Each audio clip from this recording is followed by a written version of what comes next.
সবচেয়ে দ্রুততম সময়ে 1,000 কোটির ক্লাবে রণবীর সিং। বলছি অভিনেতার ক্যারিয়ারের সবচেয়ে আলোচিত ব্লকবাস্টার সিনেমা ধুরন্ধরের কথা, যার দ্বিতীয় কিস্তির দাপটে ছবি মুক্তি পিছিয়েছে বলিউড খিলাড়ি অক্ষয় কুমার। ঈদ ঘিরে মাত্র 3 মাসের মাথায় দ্বিতীয় কিস্তি মুক্তি পায় ধুরন্ধর ছবির। আদিত্য ধরের পরিচালনায় ধুরন্ধর দ্য রিভেঞ্জ মুক্তির আগে থেকেই গড়েছে রেকর্ড।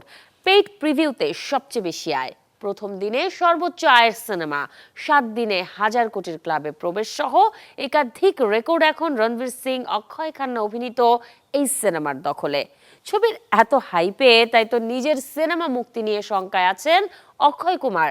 কথা ছিল 10 এপ্রিল মুক্তি পাবে প্রিয়দর্শন পরিচালিত ভূত বাংলা, তবে সিনেমার বাণিজ্যিক স্বার্থে দিনক্ষণ পিছিয়ে দর্শকদের জন্য অক্ষয় কুমারের হরর মুভিটি মুক্তি পাবে 17 এপ্রিল।